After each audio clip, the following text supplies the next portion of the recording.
یہ رشتے میں سکا چچا بولتا ہے۔ اللہ اکبر، مشکلیں صحیح، تکلیفیں صحیح، سماجی مقاطعہ ہوا، سوشل بائیکاٹ ہوا۔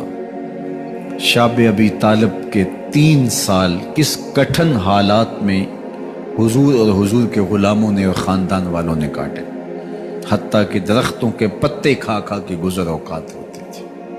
معاہدہ لکھ کے کعبۃ اللہ کے ساتھ لٹکا دیا گیا، اور یہ اتنے سنگ دل ثابت ہوئے کہ باہر سے کوئی تجارتی قافلہ آتا جس کے پاس اغذیہ ہوتی، کھانے پینے کی اشیاء ہوتی، تو ان کو ادھر جانے نہ دیتے، مبادہ کہیں یہ خرید نہ لے۔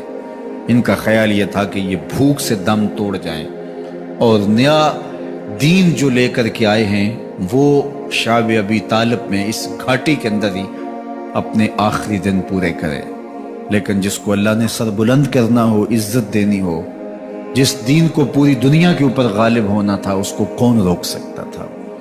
اللہ کے محبوب علیہ الصلوۃ والسلام نے محنت، تندہی، کوشش اور کد و کاوش کے ذریعے لوگوں تک پیغام حق کا ابلاغ کیا۔ سب سے پہلے حضور کی اہلیہ حضرت سیدہ خدیجہ الکبریٰ رضی اللہ تعالی عنہا ایمان لاتی ہیں۔ حضور علیہ السلام کے قریبی دوست، گہرے دوست حضرت سیدنا ابو بکر رضی اللہ تعالی عنہ ایمان لاتے ہیں۔ حضرت علی المرتضیٰ رضی اللہ تعالیٰ عنہ اگرچہ نو عمر ہے، لیکن سینے پہ ہاتھ رکھ کے کہتے ہیں جان و دل فدا کروں گا حضور آپ پہ۔ حضرت بلال حبشی اسلام لاتے ہیں۔ حضرت عمار ابن یاسر، حضرت سمیہ، حضرت یاسر اسلام لاتے ہیں۔ 38 لوگ ایک ایک کر کے اسلام میں داخل ہوئے۔ کفار تو چاہتے تھے کوئی دوسرا شخص ان کے ساتھ کھڑا نہ ہو، تو جب 38 لوگ حضور کے ساتھ کھڑے ہو گئے تو ان کے لیے بڑا اذیت ناک لمحہ تھا کہ یہ تحریک جس کو ہم روکنا چاہتے ہیں یہ پھیلتی چلی جا رہی ہے، لوگ اس کے ساتھ شامل ہوتے چلے جا رہے ہیں، اور لوگ ان کے لیے محبتیں اور ان کے لیے پیار پیش کرتے چلے جا رہے ہیں۔ عبداللہ ابن جدعان کے گھر کے قریب سے میرے حضور گزر رہے تھے کہ ابو جہل نے دیکھ لیا اور ہاتھ میں نوکیلا پتھر پکڑا اور حضور پہ حملہ آور ہو گیا۔ آقا کریم علیہ السلام نے کوشش کی کہ الجھاؤ پیدا نہ ہو، لیکن یہ اس بات پہ تلا ہوا تھا کہ حضور کو اذیت دے۔ اس نوکیلے پتھر سے حملہ آور ہو کے حضور کو گہرے زخم دیتا ہے، حتیٰ کہ حضور کے مبارک بدن سے خون بہنے لگ جاتا ہے۔ وہاں سے حضور سین حرم میں پہنچتے ہیں اور اللہ کے حضور سر بسجود ہو جاتے ہیں۔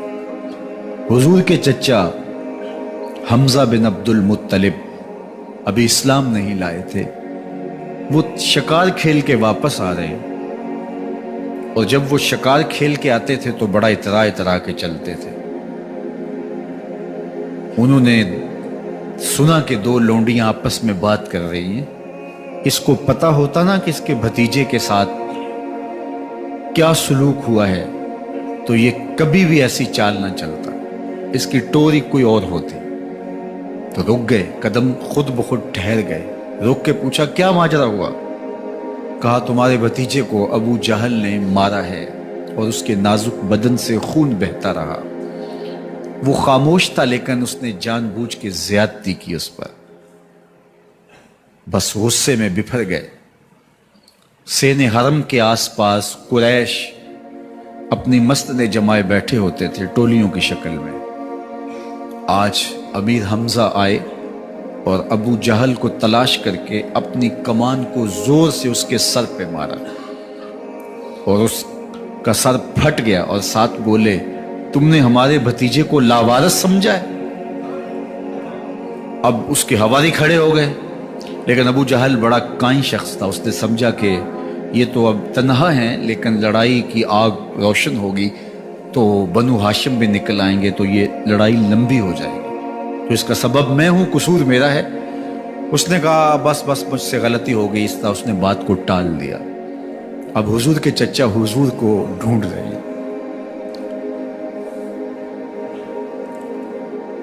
سین حرم میں حضور علیہ السلام اللہ کے حضور سر بسجود ہیں۔ یہ پاس جا کے کھڑے ہو گئے اور کہا یا ابن اخی، اے میرے بھائی کے بیٹے، اے میرے بھتیجے، لیکن حضور سر نہیں اٹھایا۔ اللہ کے حضور اپنے دکھڑے بیان کر رہے ہیں. اسی کسے دے کچھ نہیں لگ دے تے نہ کوئی ساڈا دردی.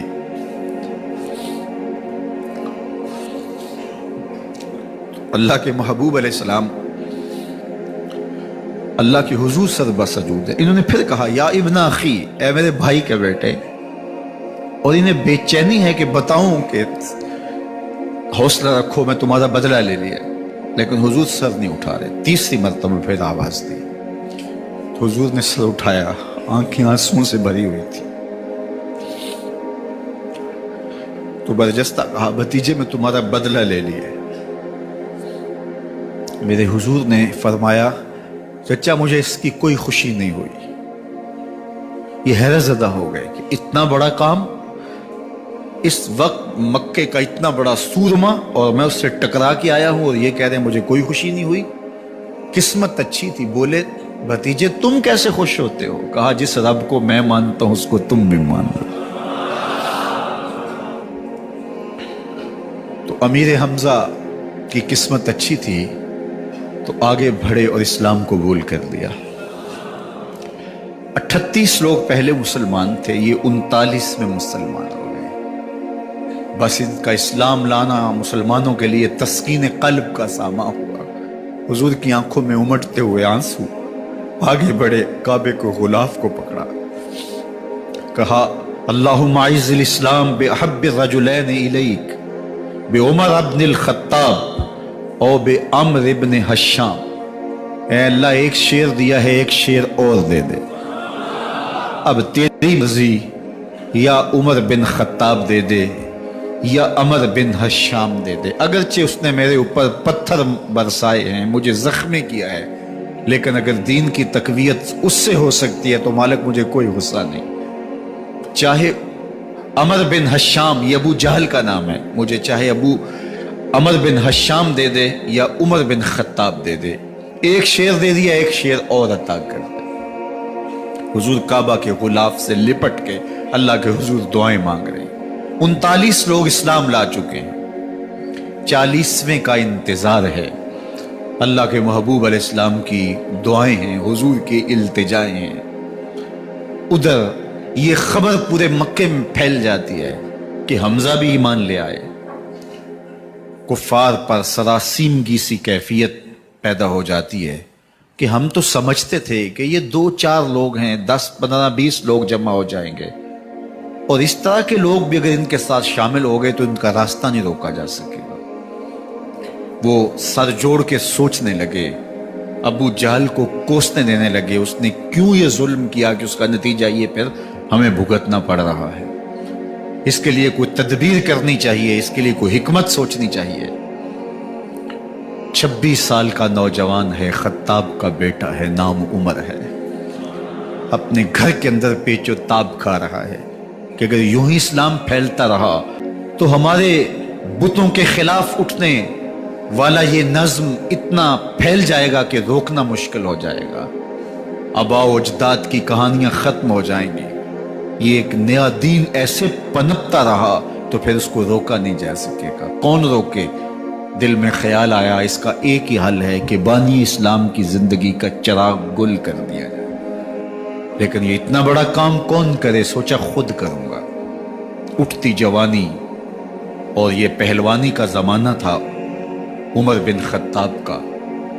اعضاء میں توانائی، طبیعت میں جوش، تلوار حمائل کی. دوپہر کے وقت خیال آیا تو کڑکتی دوپہر میں چل پڑے.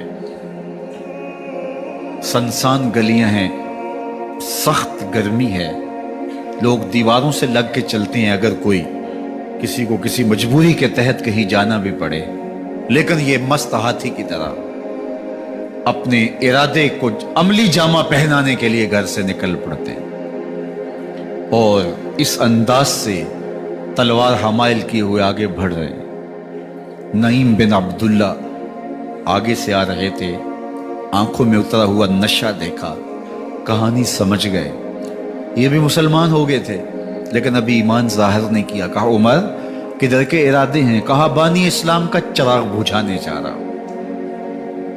یہ روز روز کی کہانی ختم کرنے جا رہا ہوں. آج حمزہ ایمان لائے ہیں، کل کوئی اور آ جائے گا، پھر اس تحریک کو روکنا مشکل ہو جائے گا. نعیم بن عبداللہ مسکرا کے بولے گھر کی خبر لی ہے؟ کہا کیا ہوا میرے گھر کو؟ کہا تمہاری بہن فاطمہ بھی اس محمد کی غلام بن گئی ہے، تمہارا بہنوئی سعید بن زید بھی اس کا نوکر بن گیا ہے. بس بپھر گئے. وہ جو غصہ تھا وہ ادھر منتقل ہو گیا، بہن کے گھر کا رخ کیا.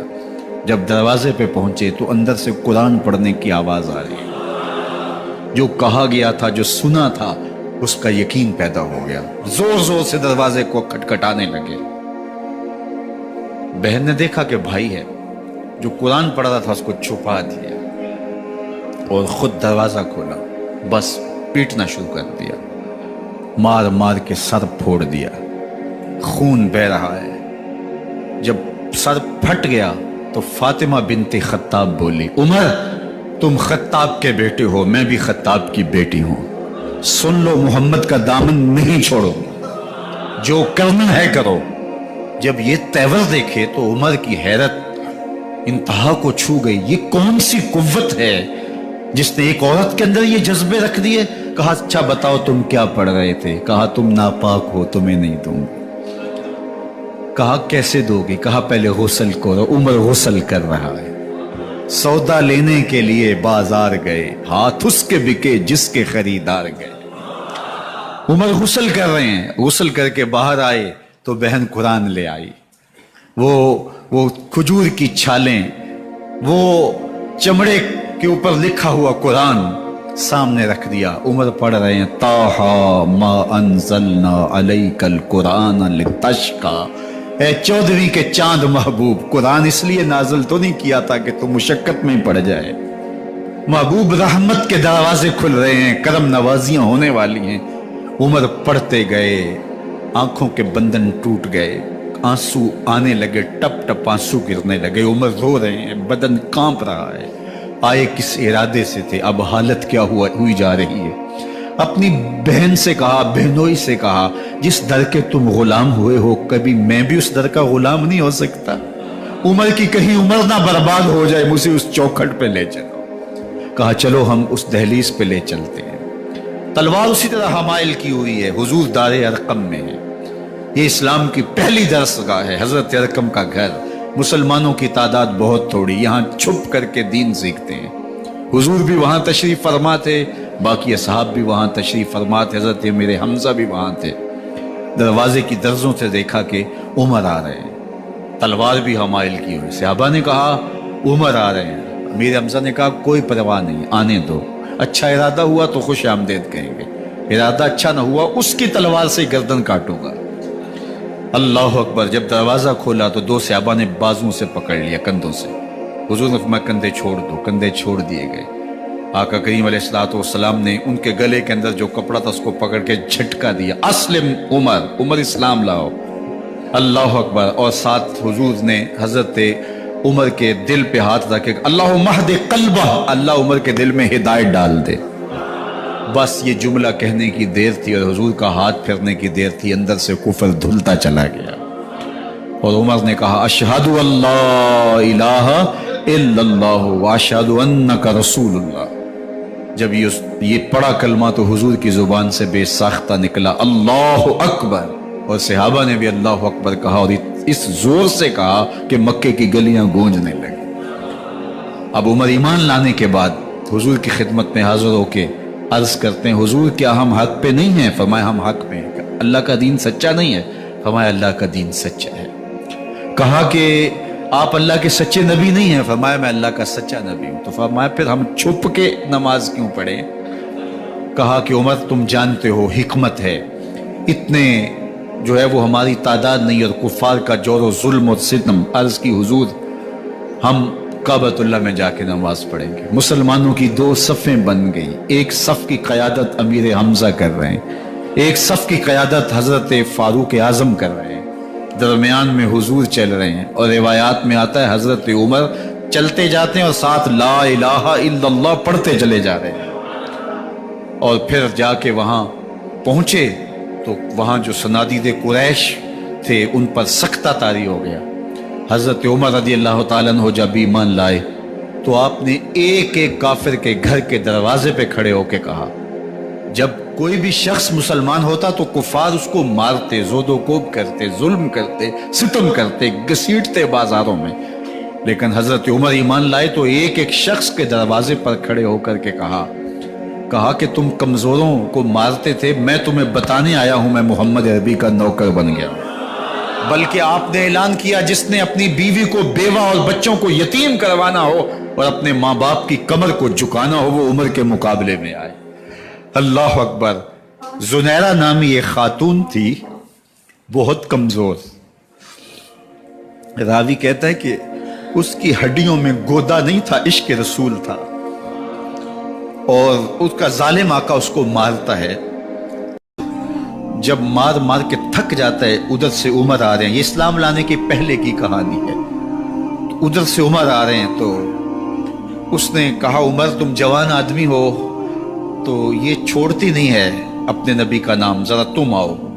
تو عمر کوڑا پکڑ لیتے اسے مارتے مارتے تھک جاتے ہیں تو پانی پینے لگتے ہیں، تو کہتے ہیں مجھے تیرے پہ ترس نہیں آیا لیکن میں ذرا پانی پینے لگا ہوں، اور پھر گلے کے اندر کپ ڈال کر کے کوڑا اور اس کی رسی کو بل دیتے ہیں اور اس کی آنکھیں باہر نکل آتی ہیں اور کہتے ہیں بلا اپنے نبی کو جو تیری آنکھوں کی بینائی واپس کرے۔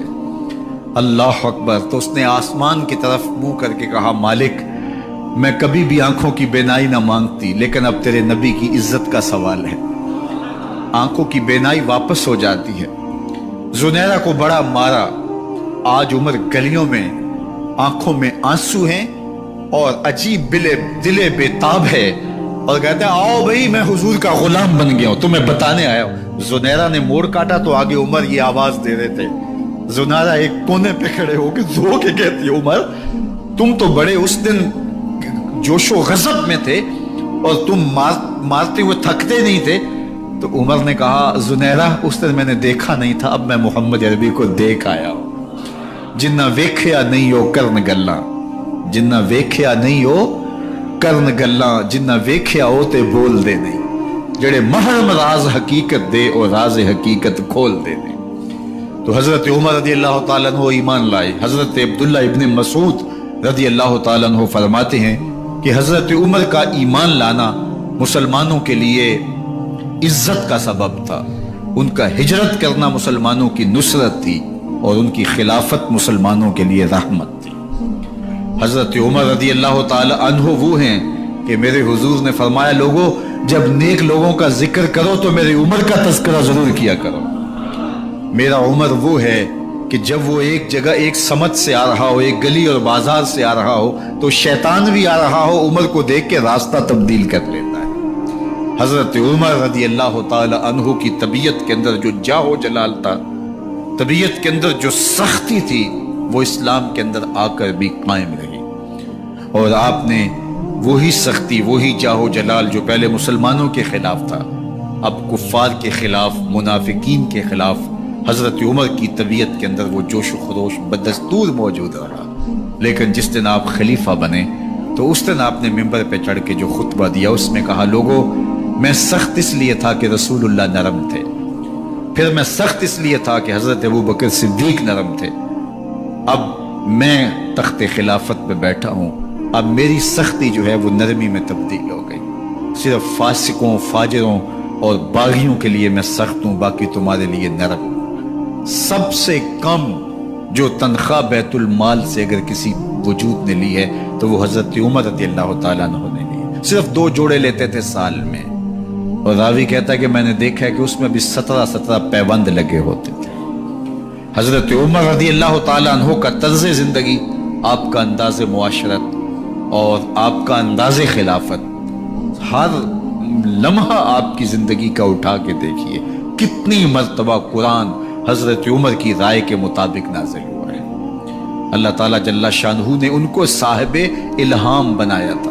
ہر امت میں کوئی صاحب الہام ہوتا ہے، حضور کی امت کا صاحب الہام حضرت عمر رضی اللہ تعالیٰ، اور آقا کریم نے انہیں اپنا وزیر قرار دیا، فرمایا میرے 2 وزیر آسمانوں میں ہیں، 2 وزیر زمینوں میں ہیں،